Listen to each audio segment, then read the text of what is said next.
फिर वो किसी भी समाज का और किसी भी धर्म का हो, उनके पास हम लोग जा रहे हैं। हमें विश्वास है कि आप लोगों से आशीर्वाद हमें जरूर निश्चित ही मिलेगा।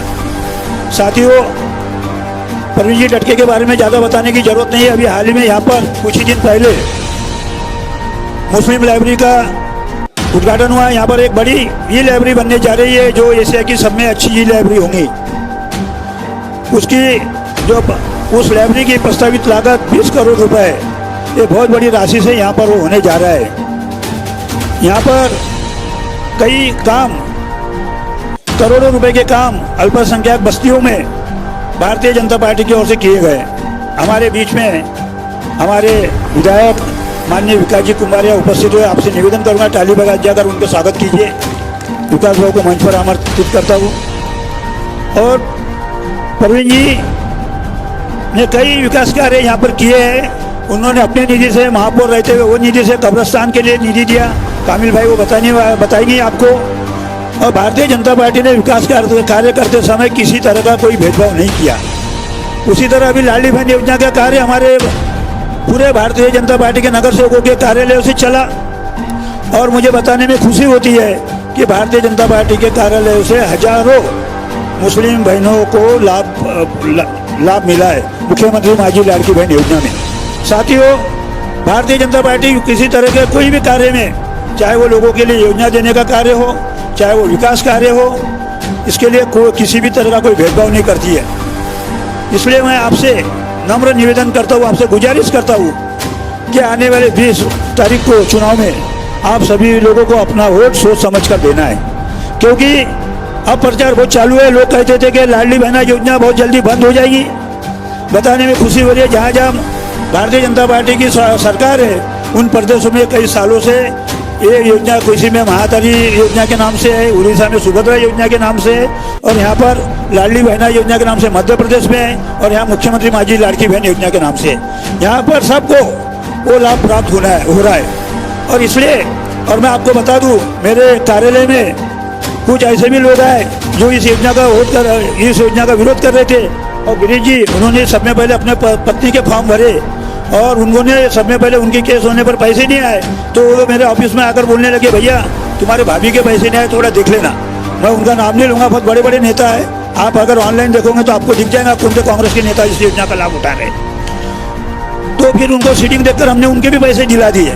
साथियों, इसलिए कथनी और करने में फर्क, अगर कोई करती है तो कांग्रेस पार्टी और उनके साथी करते हैं। एक तरफ वो योजना बंद करने को बोलते हैं, दूसरी तरफ उनके जो नेता, उन नेताओं के रिश्तेदार हमारे पास से, हमारे नगर सेवकों के पास से, हमारे भारतीय जनता पार्टी के कार्यकर्ताओं के मार्फत वो अपने पत्नियों का, अपने भाइयों का, अपने बेटियों का काम करवाते हैं। साथियों, ये फर्क आपको समझना चाहिए। इसलिए मैं आपसे ज़्यादा बातें ना करता, हमारे बहुत से नेता यहाँ पर है, बहुत वक्ता यहाँ पर है। इसलिए आपसे फिर से एक निवेदन करता हूँ कि 20 तारीख को, आने वाली 20 तारीख को किसी भी प्रचार पर आप गुमराह ना होते हुए केवल भारतीय जनता पार्टी को वोट देना है, ये मानस बनाए। और साथ में आने वाली 20 तारीख को बैलेट बॉक्स पर जो 1 नंबर पर कमल का निशान है, माननीय प्रवीण जी डटके, इनके कमल चुनाव चिन्ह पर बटन दबाकर जो विकास की गंगा माननीय अपने केंद्रीय मंत्री और विकास के जो शिल्पकार है, नागपुर के खासदार माननीय नितिन जी गडकरी और देवेंद्र जी फडणवीस, इनका जो सपना है कि कोई भी योजना का लाभ सभी को मिलना चाहिए, सभी की भागीदारी विकास कार्य में होने चाहिए, और अपना महाराष्ट्र एक सुंदर महाराष्ट्र बने, वैसे प्रवीण जी का भी एक सपना है अपना मध्य नागपुर सभी चीज़ों से, सभी दृष्टि से एक सुंदर मतदार क्षेत्र बने। वो सपने को पूरा करने में आप सहयोग करेंगे, यही आपसे आशा रखते हुए अपने वाणी को विराम देता हूँ। नमस्कार, जय हिंद, जय भारत। धन्यवाद संजय बाल पांडे जी। हमारे बीच में हमारे आमदार, प्रिय आमदार भाऊ विकास कुमारे साहब यहाँ पर उपस्थित हैं, उनका इस्तकबाल किया जाएगा। और इसी तरीके से राष्ट्रवादी कांग्रेस पार्टी से मोहतरम पवार साहब और सीवनकर जी भी यहाँ पर मौजूद हैं, उनका इस्तकबाल किया जाएगा। इस मौके पर मैं आपको ये बताता चलूँ कि आज के इस कार्यक्रम का आयोजन मुस्लिम लाइब्रेरी नौजवानाने कमेटी ने नितिन गडकरी साहब को एक पत्र लिख करके अपना समर्थन की घोषणा की और उन्होंने पूरे तन मन धन से हमारे जो भी भारतीय जनता पार्टी के उम्मीदवार हैं, ख़ास तौर से परवीन भाऊ दटके साहब को अपने समर्थन का ऐलान किया। इसके लिए मैं उनको मुबारकबाद पेश करता हूँ।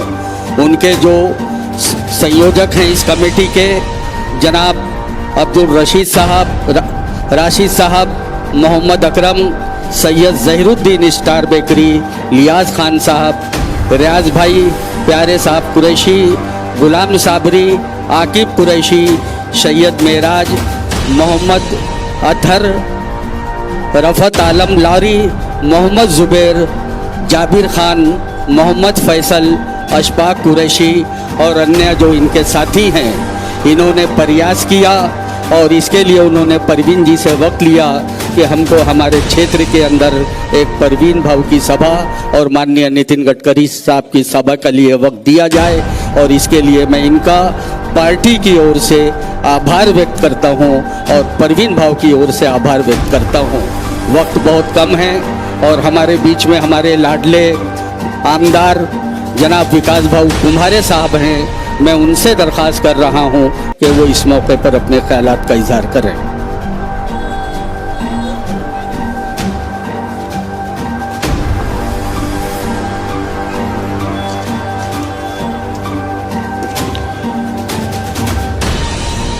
मंच पर विराजमान सम्माननीय गिरीश व्यास जी, सम्माननीय कामिल अंसारी जी, सम्माननीय पवार साहब, मंच पर विराजमान सभी सम्माननीय अतिथिगण, पदाधिकारीगण और यह उपस्थित भाइयों और बहनों, पिछले 15 वर्षों में जो आपने मुझे मोहब्बत, प्यार, आशीर्वाद दिया, उसके लिए मैं आपका सबका आभार व्यक्त करता हूं। और पिछले 15 वर्षों से यहाँ पे एक विधायक करके मैं जो काम कर रहा हूँ, और मुझे आज तक कभी याद नहीं है कि मैं मोहनपुरा आया हूँ तो मुझे किसी ने कुछ कहा है। और ऐसा ये मिसाल मैं जब भी कभी यहाँ पे आया, 2 व्हीलर पे अकेला आता था या 2 जने आते थे, लेकिन आज तक मुझे कभी कोई भी चीज़ की तकलीफ नहीं हुई। और जब ये महाराष्ट्र में हमारे विधायक मिलते थे, उनको मैं बताता था तो उनको बड़ा आश्चर्य होता था कि आप मुस्लिम क्षेत्र में घूमते हो और आपको कोई तकलीफ नहीं होती। बोला बिल्कुल नहीं है, आप नागपुर आइए, मैं आपको सबको घुमा देता हूँ। ऐसा ये क्षेत्र और यहाँ का विधायक बनने का मौका मुझे आप लोगों ने दिया, इसलिए आपका आभार व्यक्त करता हूँ। भाइयों, आप सब जानते हैं कि यहाँ पे मैं हॉस्पिटल नज़दीक है। मैं पिछले 15 वर्षों से एक विधायक करके काम कर रहा हूँ। पहले 5 टर्म में, 3 टर्म पैकी पहली टर्म में एक विरोधी पक्ष में बैठा था। वो 5 वर्ष में ज़्यादा कुछ हो नहीं सका, लेकिन 2014 में जब ये सरकार चुनकर आई और सम्माननीय देवेंद्र फडणवीस साहब जब मुख्यमंत्री बने, तो मैंने मुख्यमंत्री बनने के बाद उनको मैंने निवेदन दिया कि भैया ये जो नागपुर में हॉस्पिटल है उसकी हालत बहुत ही ख़राब है, उसके सब बिल्डिंगा गिरने लायक हो गई है और वहाँ पे आप मदद कीजिए। और तब उन्होंने इतना सारा पैसा दिया कि हॉस्पिटल में अभी आप देखिए, पहले आप 7-8 साल पहले जाते होंगे और आज जाकर देखेंगे तो आपको फर्क दिखेगा। और मैं हॉस्पिटल और ढगा हॉस्पिटल, ये दोनों हॉस्पिटल के पीछे लगकर मैंने जो दोनों हॉस्पिटल का काम करने का काम किया, आज दोनों हॉस्पिटल 1 नंबर के बने। और अभी विशेष करके अभी जब मुख्यमंत्री देवेंद्र फडणवीस बने, तब मैंने और प्रवीण दटके जी ने हमने एक निवेदन दिया कि साहब आपने जो बिल्डिंग बनाई है वो बहुत अच्छी बनी है, लेकिन बहुत सारी बिल्डिंग पूरी क्रैक हो चुकी है। तो उन्होंने और एक बिल्डिंग के लिए 500 करोड़ रुपए अभी 3 महीने पहले दिया और उसका काम शुरू है। ऐसे अनेक काम हमने किए। आपको पता है ढाका हॉस्पिटल में क्या हालत थी और आज क्या हालत है। आज ढाका हॉस्पिटल पिछले 7 वर्षों से पूरे महाराष्ट्र में नंबर 1 करके, ये पूरे महाराष्ट्र में नंबर 1 करके आज भी उसे पारितोषिक मिल रहा है। आप सब जानते हैं ये मध्य नागपुर पूरा कंजेस्टेड एरिया है। यहाँ पे नया कुछ करने लायक नहीं है, लेकिन जो भी है उसको अच्छा करने का प्रयास मैंने अपनी ओर से किया हूँ। गांधीबाग बगीचा है, उसके सामने पुलिस क्वार्टर्स है। वो पुलिस क्वार्टर्स में वो पूरी तरह कंडम हो चुके हैं। मैंने सम्मानीय देवेंद्र जी को और सम्मानीय नितिन गडकरी साहब को बताया कि साहब वो पुलिस क्वार्टर पूरी तरह कंडम हो चुके हैं। और इतवारी, गांधीबाग, महल, इस क्षेत्र में जितने भी कुछ पार्किंग की व्यवस्था बिल्कुल नहीं है। तो आप वहाँ पे कम से कम 4 व्हीलर जो रहती है उसको 500 4 व्हीलर रहने का और 1000 2 व्हीलर रखने का वहाँ पे आप बंदोबस्त कीजिए। और विशेष करके वो भी सैंक्शन हो चुका है और वहाँ पे अभी नई बिल्डिंग बनने वाली है और ऊपर नीचे की 2-3 मंजिला बिल्डिंग सिर्फ पार्किंग की व्यवस्था रहेगी और ऊपर फिर पुलिस क्वार्टर बनने वाले।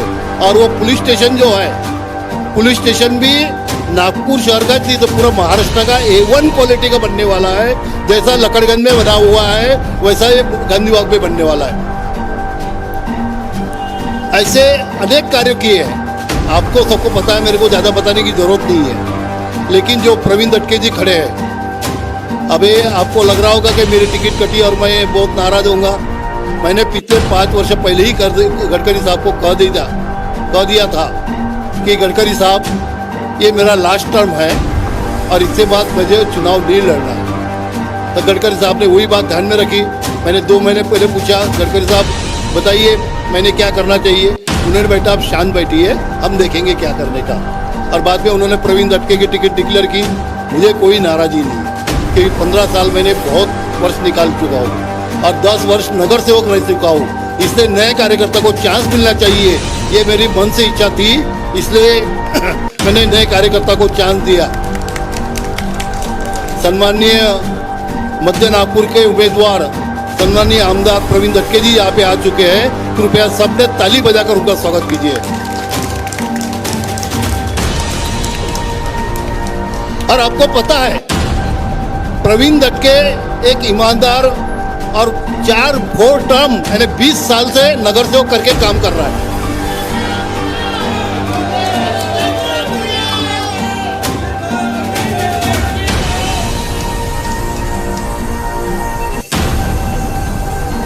कदीर भाई भी कृपया मंच पर आएंगे। और प्रवीण दटके पिछले 4 टर्म से यानी 20 साल से नगर सेवक करके नागपुर शहर में काम कर रहे हैं। उन्होंने सत्ता पक्ष नेता थे, उन्होंने नागपुर शहर के महापौर थे और ऐसे इसमें रहने के बाद उनको एक्सपीरियंस काम करने का अनुभव बहुत है। और वो काम के बदौलत और अपने मध्य नागपुर को अच्छा बनाएंगे, यही विनंती करता हूँ। और आप सबको विनंती करता हूँ कि प्रवीण दटके के पिताजी प्रभाकरराव दटके, इनको भी आपने देखे हैं, उनका भी काम बहुत अच्छे तरीके से था, बहुत अच्छे से करते थे। वैसे ही प्रवीण दटके जी एक अच्छे होनहार और अच्छे साथी हैं, उनको आप चुनकर देंगे, यही विनंती करता हूँ। बहुत बहुत धन्यवाद। धन्यवाद विकास भाऊ।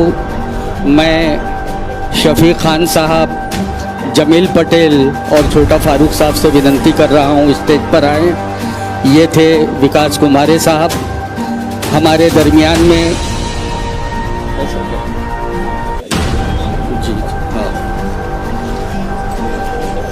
हाजरीन, हमारे लिए खुशी की बात है कि हमारे बीच में एक ऐसा मिलनसार और कौमी यकजहती पर यकीन रखने वाला शख्स जो कि भारतीय जनता पार्टी से मध्य नागपुर का उम्मीदवार है, जिसे हम प्रवीण जी दटके के नाम से जानते हैं।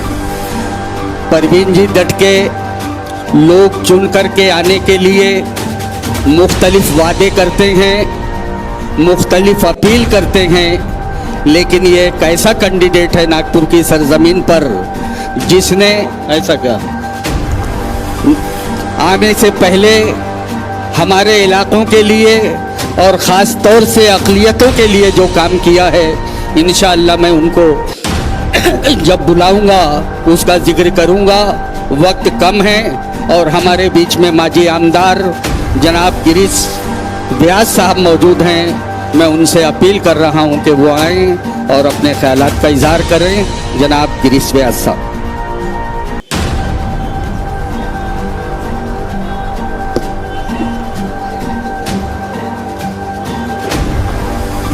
आज की इस प्रचार सभा के सम्माननीय अध्यक्ष कामिल भाई अंसारी जी, मंच पर बैठे 3 टर्म के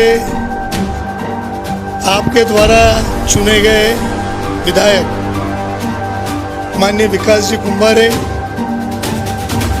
भारतीय जनता पार्टी और महायुति के वर्तमान उम्मीदवार माननीय प्रवीण जी तटके, मंच पर बैठे हुए गिरीश जी देशमुख, राष्ट्रवादी के शहर अध्यक्ष प्रशांत पवार जी, शिवनकर जी,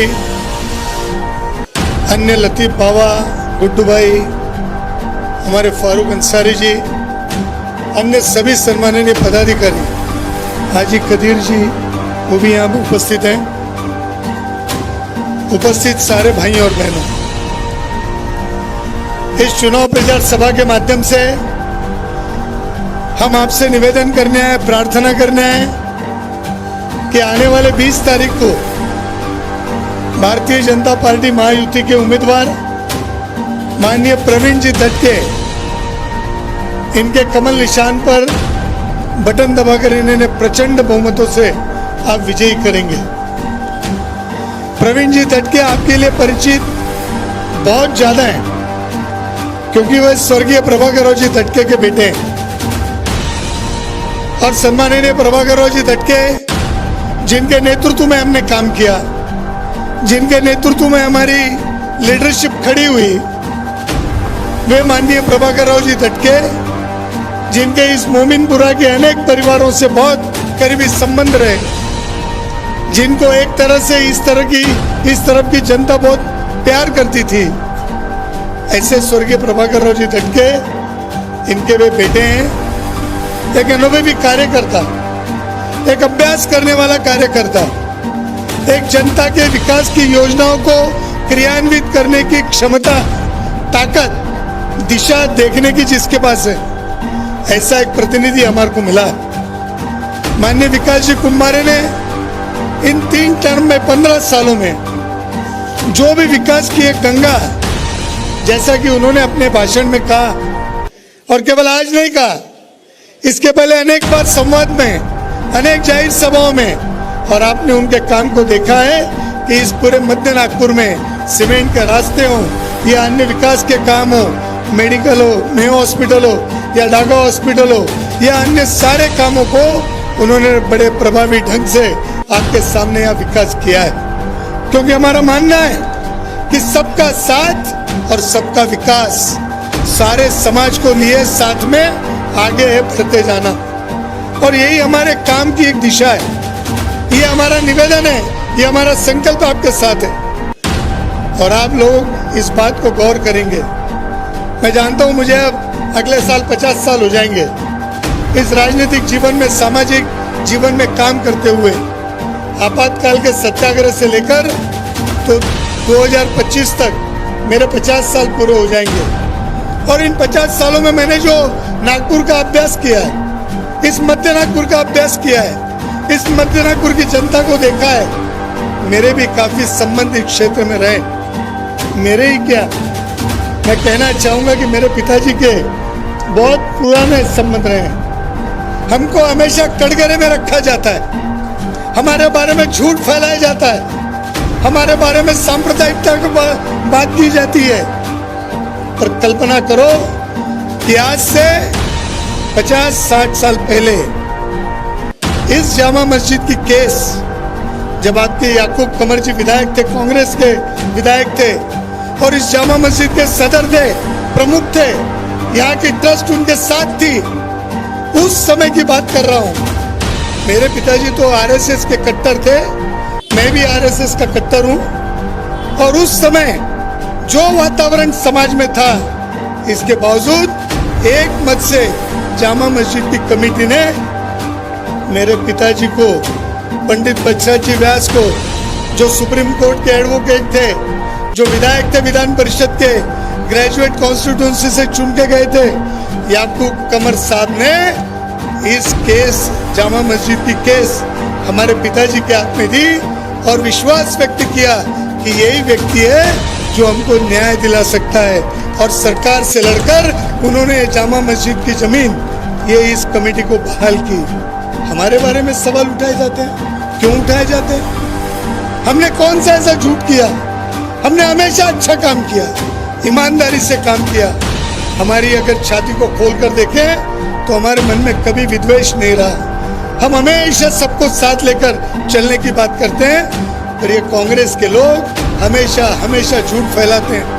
क्या ये मोमिनपुरा का चौक, बब्बू होटल के पास के चौक के लोग ये भूल सकते हैं? क्या ये पुराने लोग जितने भी होंगे, नई पीढ़ी को बात नहीं करता, पुरानी पीढ़ी वो भूल सकती है कि उस चौक पर इसी ईद के दिन जब ईद करके नमाज पढ़ के लोग निकलते थे, तो सबसे पहले रामजीवन जी चौधरी, डॉक्टर राम प्रकाश जी आहूजा, प्रभाकर राव जी तटके, बलवंत राव जी टोबले, हमारे तमाम नेता वहाँ ईद की बधाई देने के लिए लाइन से खड़े होते थे। ये क्या झूठलाया जा सकता है? ये क्या झूठ है?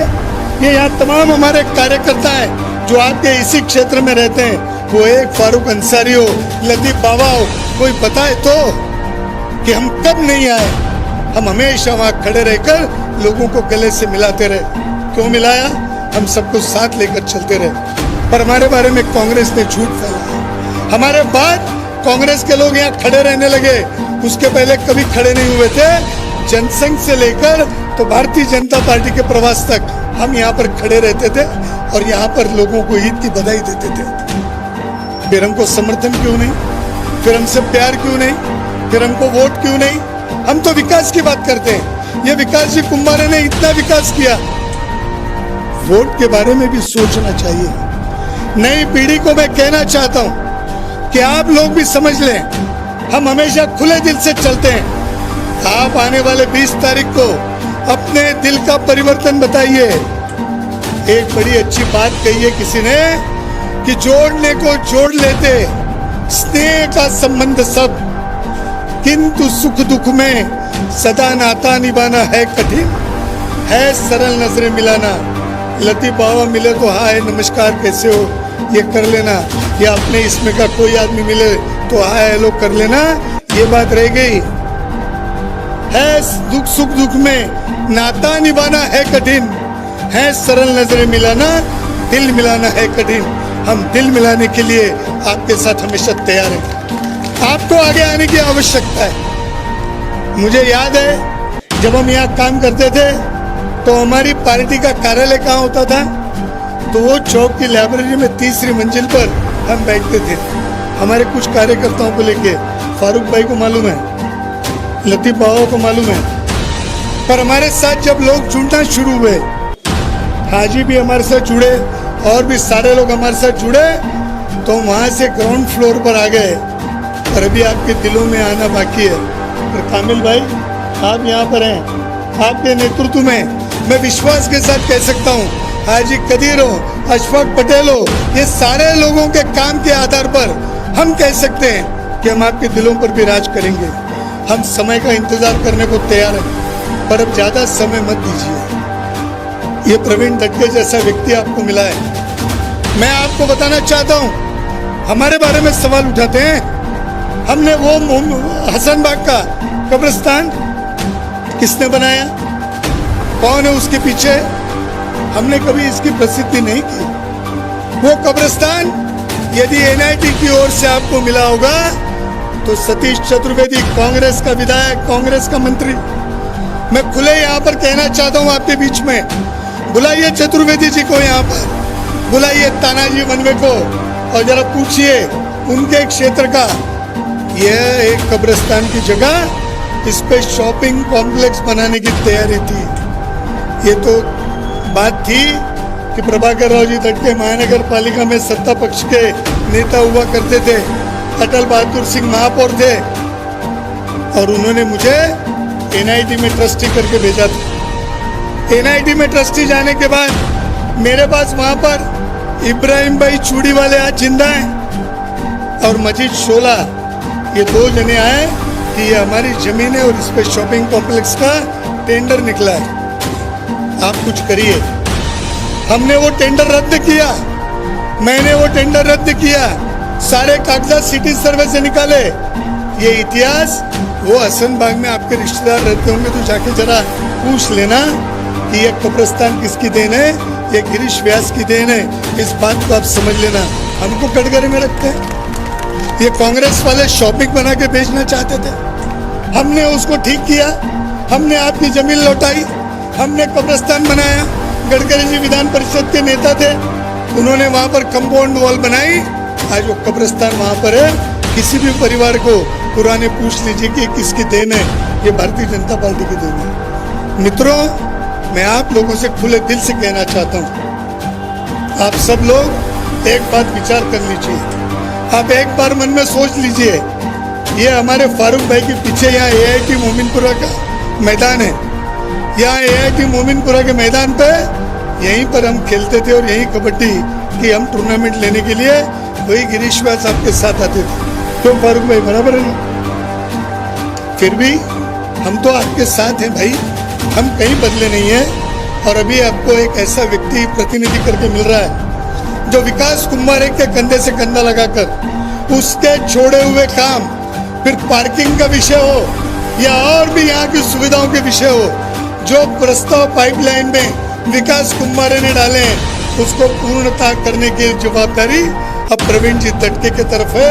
और मेरा विश्वास है, कोई मेरा विश्वास तोड़ नहीं सकता, प्रवीण जी तटके मध्य नागपुर के विधायक बनेंगे। ये तो पत्थर की लकीर है, ये आप समझ लेना। और ये होने के बाद आप हमारा परिचय लेना, हम 5 साल का काम का हिसाब आपको देने के लिए तैयार हैं।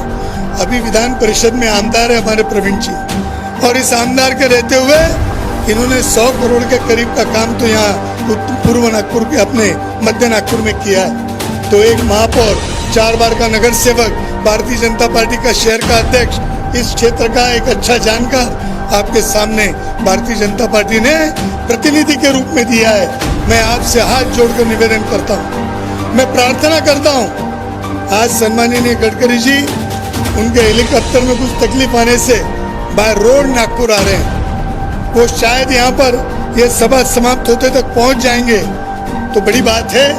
पर आने वाले दिनों में एक बड़ी बैठक गिरीश देशमुख और प्रवीण जी उनके इस क्षेत्र के प्रमुख लोगों के साथ निश्चित आयोजित करेंगे। पर तब तक उनकी बात आपके सामने कहना चाहता हूँ, उनकी ओर से कहना चाहता हूँ कि आप सब लोग प्रवीण को आशीर्वाद दें और बड़ी संख्या में उसको विधानसभा में भेजें। मैं विश्वास कह सकता हूँ कि प्रवीण आपके सारे अपेक्षाओं पर खरा उतरेगा। आप उससे हिसाब ले सकते हैं, जिसको काम का अनुभव नहीं, जो झूठ बात करते हैं, जो व्यापारियों को तकलीफ देते हैं, ऐसे लोग आज फोटो खिंचवा रहे हैं अपने कि हमने कभी खंडनी वसूली, कभी भारतीय जनता पार्टी ने किसी से वसूली नहीं की। मेरा दावा है कांग्रेस वालों से, एक कोई व्यापारी लाके बता दे, एक कोई व्यापारी कह दे, वरना मैं कहने को तैयार हूँ। कोरोना काल में कितने व्यापारियों से जो अपना व्यापार कर रहे थे छुपकर, उनसे कितने पैसे इस प्रतिनिधि ने वसूल किए, ये कहने का ताकत मेरे पास है। और कांग्रेस के नेता अतुल कोटेचा उसके जवाबदार हैं और वो उसके मध्यस्थ थे कि गिरीश भैया जाने दो, छोड़ दो, क्या करेंगे अब, ये आदमी आदत से मजबूर है, ऐसा आदमी प्रतिनिधि हमको चलेगा क्या, इस बात का भी हमने विचार कर लेना चाहिए। एक बार इस मोमिनपुरा से, इस अंसार नगर से, इस सारे क्षेत्र से ऐसी आवाज उठे, आप कमल देखें, आप भारतीय जनता पार्टी ना देखें, आप प्रवीण तटके को देखें, प्रभाकर राव जी को याद करें, हमारी ईमानदारी को देखें और आप प्रवीण के पीछे ताकत से खड़े हो। यही बात करते हुए अपनी बात पूरी करता हूँ। जय हिंद, जय भारत, धन्यवाद। इसके बाद मैं आवाज दे रहा हूं राष्ट्रवादी कांग्रेस पार्टी अजीत गुट के नागपुर शहर के अध्यक्ष जनाब प्रशांत पवार साहब को।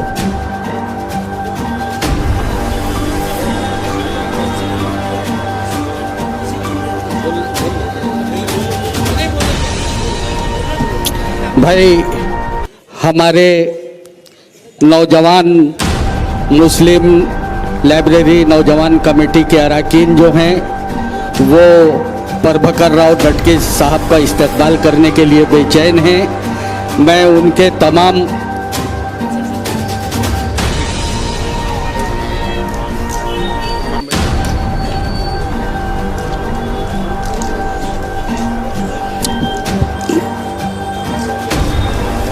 प्रशांत पवार साहब यहाँ आए और चंद शब्दों में अपनी बात कहें। लीजिए, दया शंकर तिवारी साहब भी यहाँ आ रहे हैं, हम उनका इस्तकबाल करते हैं और प्रशांत पवार साहब आपसे बात करेंगे।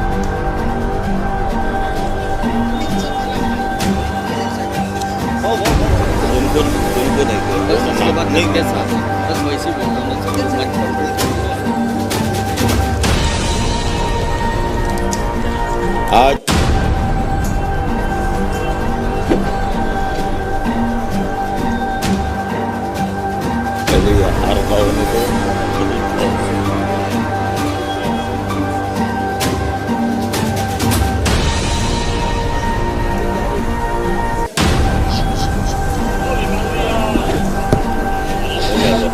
भैया जल्दी करो, लोग प्रभाकर राव परवीन भाव को सुनने के लिए बैठे हुए हैं।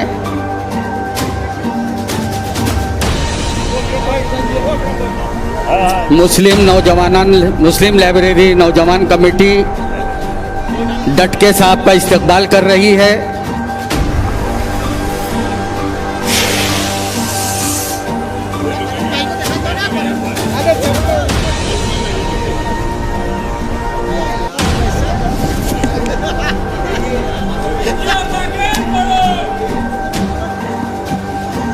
और मैं गुलाम साबिर से दरख्वास्त कर रहा हूं कि अकरम भाई, जोएब भाई और उनके साथ जो हजरात हैं वो उनको एक मेमोरेंडम दे दें और इसके बाद आपसे परवीन भाऊ खिताब करेंगे। प्रशांत पवार साहब आपसे बात कर रहे हैं। हो गया भाई, वक्त बहुत कम है।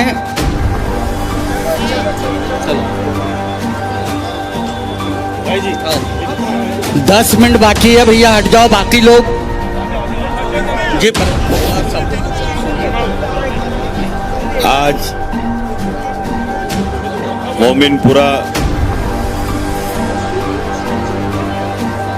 में प्रचार सभा माननीय प्रवीण भाऊ दटके के लिए आज मध्य नागपुर के वो उम्मीदवार है और वो महायुति के उम्मीदवार के नाते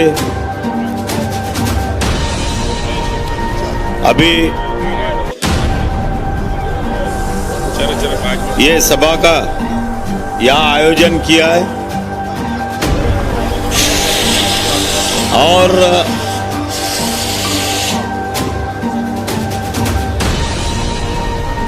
अभी मेरे पहले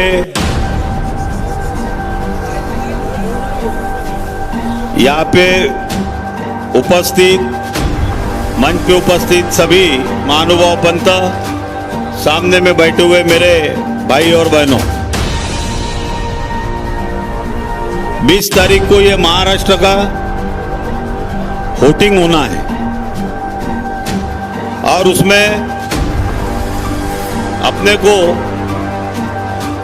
प्रवीण भाऊ दटके को ज्यादा से ज्यादा मतों से चुन के लाना और सबसे महत्व का कि अभी जो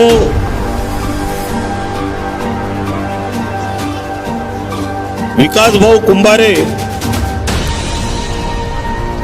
इन्होंने बताया, जो 15 साल यहाँ के आमदार थे और इन्होंने अपनी तीसरी टर्म खत्म करके माननीय प्रवीण भाऊ दटके को अपनी उम्मीदवारी देने की बात की। आज ऐसे भी नेता होते कि अपनी तीसरी टर्म होने के बाद में खुद वो दूसरे को देते। अभी गिरीश व्यास जी ने भी ये मोमिनपुरा में भारतीय जनता पक्ष ने क्या क्या किया इसके बारे में तो आपको बताया ही है। और महत्व का कि उनको क्यों चुना के देना है अपने को, क्योंकि आने वाले 23 तारीख को अपने को ये महाराष्ट्र में महायुति की सरकार लाना है, जो 2.5 साल तक महाराष्ट्र के जनता के लिए सेवा करने वाली अगर कोई सरकार है तो वो महायुति की सरकार है। महायुति के 3 नेता एकनाथ जी शिंदे साहब, देवेंद्र जी फडणवीस साहब और हमारे राष्ट्रवादी कांग्रेस पक्ष के नेता अजित दादा पवार, ये महाराष्ट्र की जनता की सेवा करने के लिए लगे हुए। महाराष्ट्र के जनता के लिए महायुति सरकार ने जो जो योजना लाई है वो योजना बंद करने का काम अगर कोई कर रहा है तो वो कांग्रेस की सरकार करने का।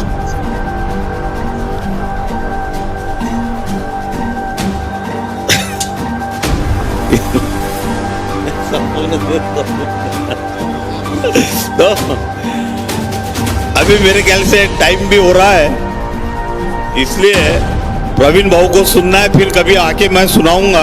बहुत कुछ मैंने लाया था कि कांग्रेस कितनी बदमाश है, ये बताने के लिए मैं खड़ा हुआ था। और मैं आप लोगों से एक ही निवेदन करता हूं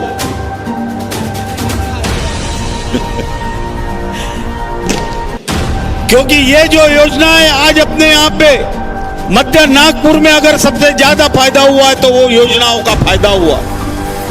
और मैं आपको इस मंच से बताना चाहता हूं कि ये महाराष्ट्र के जो कांग्रेस के नेता है, जो प्रदेश कांग्रेस के अध्यक्ष है, उनको ये योजना के बारे में मालूम नहीं है। जब उनको पूछा गया कि ये योजना अब तो बंद करने वाले हैं, नहीं हम योजना बंद करने वाले नहीं है, लेकिन ये गवर्नमेंट के ऊपर में बोझ आ रहा है, योजना भी बंद नहीं करना है और गवर्नमेंट के ऊपर में बोझ भी आ रहा है, ऐसा बोलने वाला ये नेता। फिर उनको पूछा गया कि आपकी अगर सरकार आती है तो आप क्या करोगे?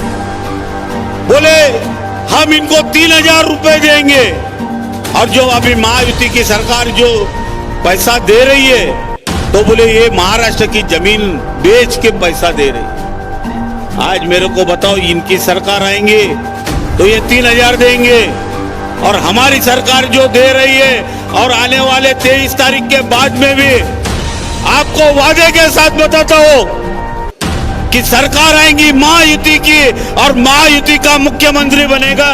जो भी योजना महायुति सरकार ने लाई है एक भी बंद नहीं होंगे, क्योंकि हमारे राष्ट्रवादी के नेता अजित दादा पवार का ये वादा रहता है और वो वादे के मुताबिक चलते। मैं आपको बताता हूं, आज भले ही हिंदू मुस्लिम के बारे में अगर कोई झगड़ा लगाने की कोशिश करता है तो वो कांग्रेस है।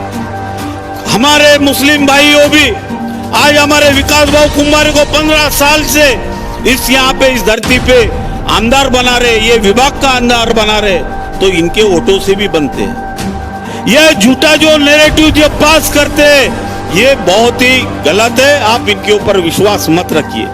मैं आपको एक ही रिक्वेस्ट करूंगा, अभी आप लोग हमारी बहना है नहीं, मैं मेरा आवाज जहां तक के जाता हूँ, मैं मोमिनपुरा के मध्य नागपुर के बहनों को बताना चाहता हूं कि एक भी योजना बंद नहीं होगी। और ये जो लाडली बहन के 1500 के जगह 2100 रुपए देने का वादा ये महायुति सरकार ने किया है। इसलिए मैं आपको हाथ जोड़ के विनती करता हूं कि आने वाले 20 तारीख को कमल के बटन पे बटन दबा के माननीय हमारे प्रवीण भाऊ दटके को ज्यादा से ज्यादा वोट से चुना के लाने की मैं अपील करता हूं। इतना बोल के मैं 2 शब्द समाप्त करता। जय हिंद, जय महाराष्ट्र।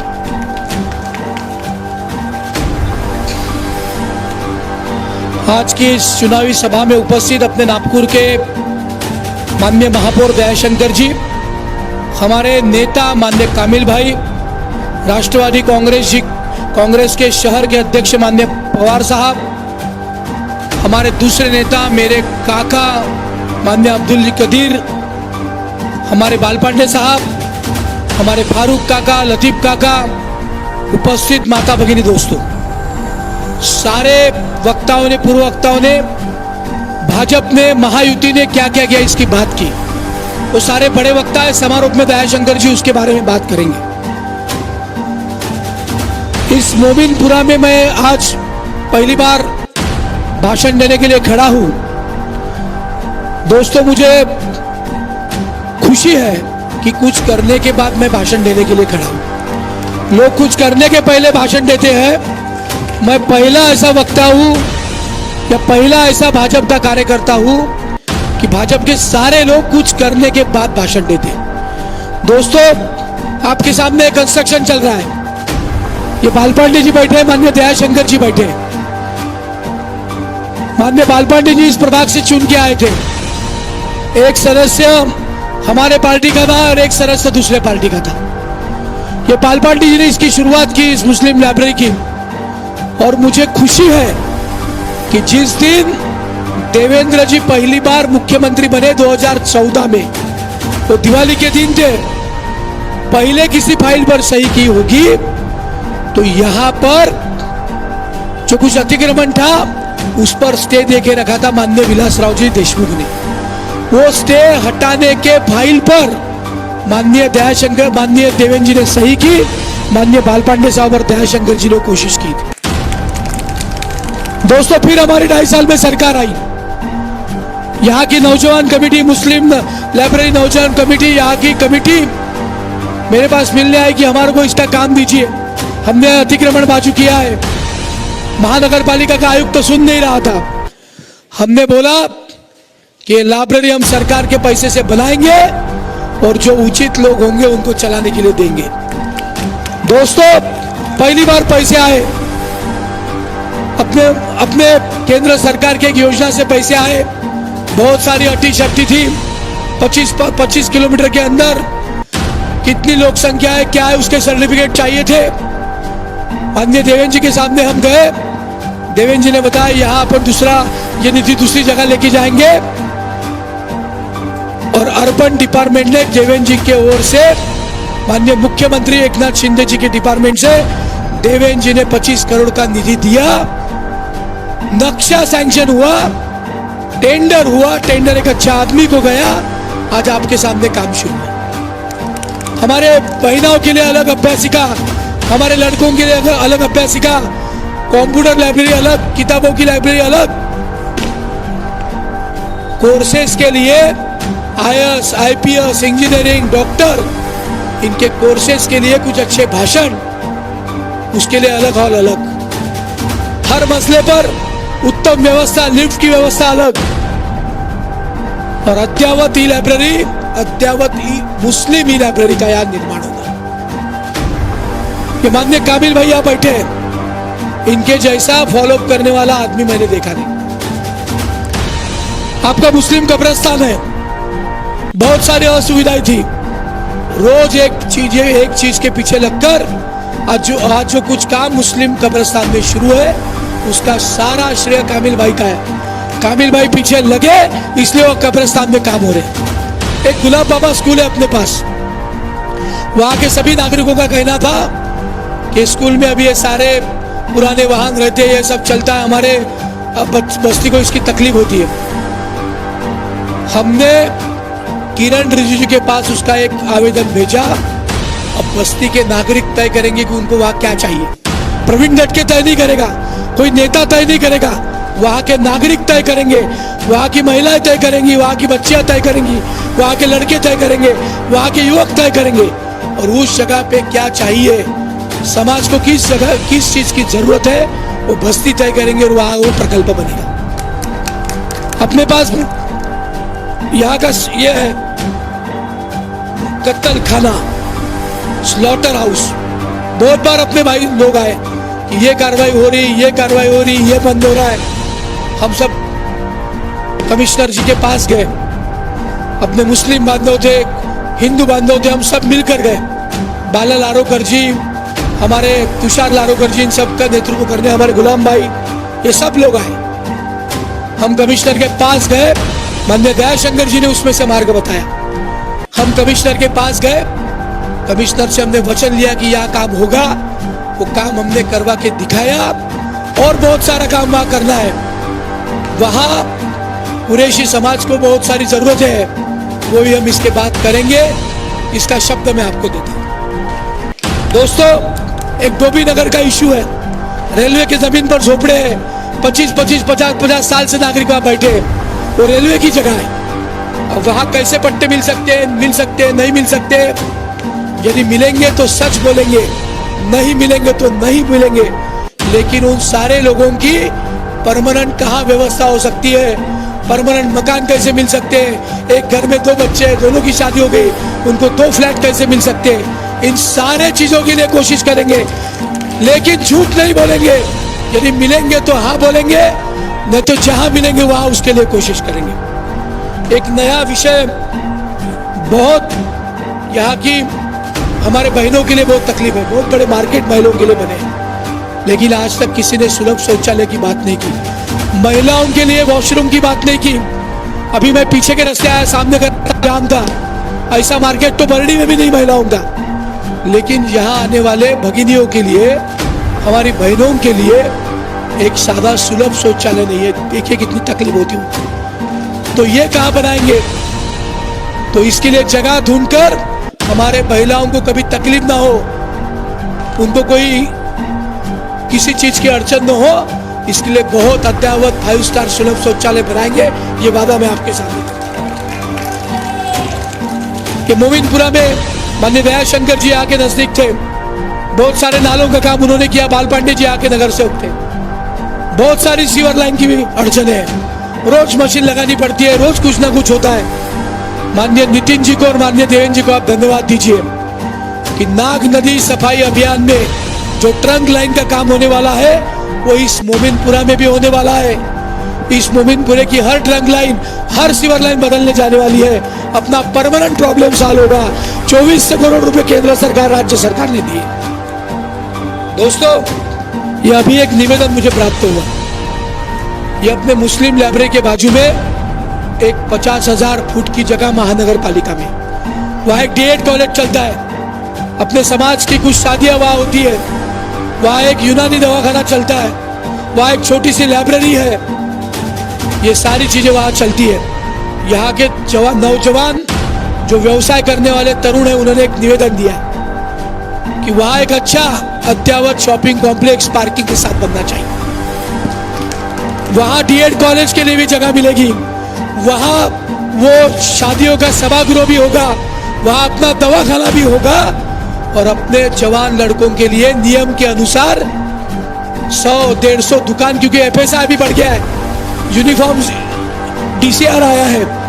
जैसे लाइब्रेरी को एफएसआई मिला, वैसे उस जगह में एफएसआई लेकर एक अद्ययावत मार्केट यहाँ के जवानों के लिए हम जरूर बनाएंगे। माननीय नितिन जी के पीछे लगकर ये काम करेंगे, ऐसे मैं जुबान देता हूँ। दोस्तों, वोट के लिए काम नहीं करेंगे।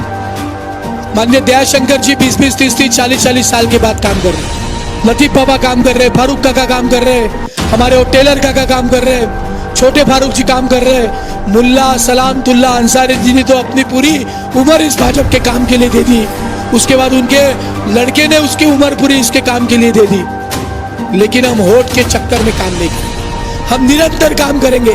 आप वोट दो मत दो, हम दिल जोड़ेंगे और उसके बाद आपको निर्णय करना है कि भाजपा को, महायुति को वोट देना कि नहीं देना। लेकिन हम काम निरंतर करेंगे, ये शब्द मैं आपको देता हूँ।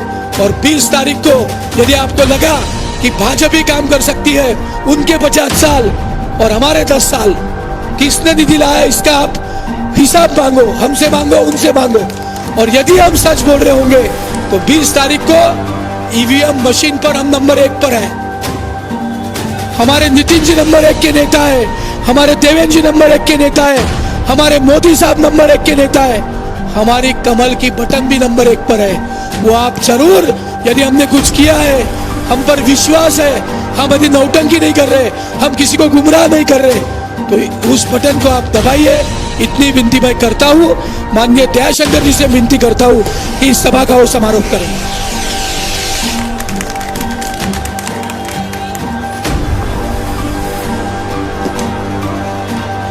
मध्य नागपुर विधानसभा क्षेत्र के हमारे भारतीय जनता पार्टी के उम्मीदवार प्रवीण जी दटके, उनके प्रचारार्थ आयोजित इस सभा में मंच पर उपस्थित सभी उपस्थित महानुभाव, प्रवीण जी ने बड़ी तन्मयता के साथ में अपने विषय आपके समक्ष रखे। मैं केवल कुछ बातें कहने के लिए आपके बीच में आया। 1977 में पहले बार इस देश की संसद में अटल बिहारी वाजपेयी एक विदेश मंत्री के रूप में पहुंचे और विदेश मंत्री पद पर बैठने के बाद उन्होंने सबसे पहला कोई काम चालू कराया तो हिंदुस्तान और पाकिस्तान के बीच में जो हॉकी के मैच बंद थे, उस हॉकी के मैच को शुरू करवाया। अटल जी ने कोई बात शुरू करी तो हिंदुस्तान और पाकिस्तान के बीच जो ट्रेन बंद थी, उस ट्रेन को शुरू कराया। अटल जी जिस समय देश के प्रधानमंत्री बने तो अटल जी खुद बस में बैठ करके पाकिस्तान गए। केवल इतना ही नहीं, नागपुर शहर से हज के लिए जो हवाई जहाज उड़ता है, इसकी व्यवस्था किसी ने करी तो अटल जी के प्रधानमंत्री बनने के बाद नागपुर शहर से हवाई जहाज से हम लोग केवल नागपुर नहीं, महाराष्ट्र नहीं, विदर्भ नहीं, मध्य प्रदेश और छत्तीसगढ़ के हाजी बंधु भी यहां से विमान में बैठ करके हज की यात्रा को जा सकते हैं। यह सुविधा अटल बिहारी वाजपेयी ने उपलब्ध करा करके दी। केवल इतना ही नहीं, नागपुर शहर के अंजुमन को अगर किसी ने इंजीनियरिंग कॉलेज दिया तो केवल नितिन जी गडकरी ने प्रदान करके दिया। केवल इतना ही नहीं, यहां आज ई लाइब्रेरी बन रही है तो यह भी प्रवीण दटके जी ने प्रवान कर दिया। केवल इतना ही नहीं, माननीय कामिल भाई ने, मैं स्थायी समिति का अध्यक्ष था, उन्होंने फुटबॉल ग्राउंड के लिए पैसे मांगा। जब मैंने उसके लिए 50 लाख रुपए दिया तो कामिल भाई ने कहा कि आप पहले पदाधिकारी हो महानगर पालिका के जिन्होंने आजादी के बाद पहले बार फुटबॉल ग्राउंड के लिए पैसे दिया। केवल इतना ही नहीं, जब कब्रिस्तान में पैसों की आवश्यकता पड़ी तो इस शहर के सारे कब्रिस्तानों को हमने पैसा दिया। मैं चेयरमैन बना तो मैंने पहली प्रेस में कहा कि पश्चिम में नागपुर में रहने वाला व्यक्ति अपने कांधे पर डोला लेकर के जब मोमिनपुरा के कब्रिस्तान या जरीपटका के कब्रिस्तान में आता है तो मुझे लगता है कि पश्चिम नागपुर में कब्रिस्तान क्यों नहीं है। मैंने कहा कि मुस्लिम भाइयों के लिए पश्चिम नागपुर में कब्रिस्तान बनाऊंगा। पत्रकारों ने पूछे जगह कहाँ है, मैंने कहा कि जिसके इरादे साफ हो उसको ऊपर वाला अपने आप जगह प्रदान कर देता है। मुझे गर्व होता है कि गोरेवाड़ा में हमने वो कब्रिस्तान बना करके दिया। काम करते समय हमने कहीं नहीं सोचा कि कौन हिंदू है कौन मुसलमान है, कारण सत्ता के ऊपर कुर्सी पर बैठने वाला व्यक्ति गार्जियन होता है, पालक होता है, पिता होता है, और समाज में रहने वाला प्रत्येक धर्म उसकी संतान होता है। वो बेटे की तरह सबके साथ व्यवहार करता है। हमने सत्ता पर बैठ करके वो सारी की सारी चीजें करी, कहीं मन में भेदभाव नहीं किया। लेकिन जैसे ही चुनाव आता है, चुनाव आने के बाद सारी भाषाएं परावर्तित हो जाती है। मैं आपको बताना चाहता हूं कि अनीस अहमद जी हमारे विधायक थे। उनके पिताजी खतीजा ट्रस्ट के नाम से एक हॉस्पिटल चलाते हैं, उसको तोड़ने का आदेश नागपुर महानगर पालिका ने दे दिया। अनीश भाई मिनिस्टर थे, वो विलासराव देशमुख के पास गए और विलासराव देशमुख ने कहा कि ये पाकिस्तान नहीं है जहां कानून के बगैर मैं मदद कर सकता हूं। अल्ताफ दयाशंकर के पास आया। दयाशंकर ने, अनीश भाई कांग्रेस के थे, फिर भी उनके पिताजी ट्रस्ट अच्छे चलाते हैं, गरीबों का हॉस्पिटल चलाते हैं। सभागृह में निर्णय लिया, फिलिप्स का और हमारे टाउन प्लानिंग ऑफिसर का ट्रांसफर हो गया और वो हॉस्पिटल टूटने से बच गया। हम काम करते समय हिंदू मुसलमान के दृष्टि से नहीं देखते हैं, लेकिन हमारी किस्मत खराब है कि आप वोट देते समय उसी दृष्टि से देखते हो। मैं प्रवीण जी की तरफ से एक निवेदन करने के लिए आता हूं कि वक्त गुलशन पर खड़ा था तब लहू हमने दिया, और जब बाहर आती है तो तुम कहते हो तुम्हारा काम नहीं। इस आदत से बाज आओ, प्रवीण जी को जिताओ। भारत माता की जय। धन्यवाद दया भाऊ, मैं आप तमाम हजरात का आभार मानता हूँ, शुक्रिया अदा करता हूँ इस ऐलान के साथ कि आने वाली 20 तारीख को आप कमल के निशान पर थप्पा मारकर ज्यादा से ज्यादा वोटों से परवीन जी दटके को कामयाब करेंगे।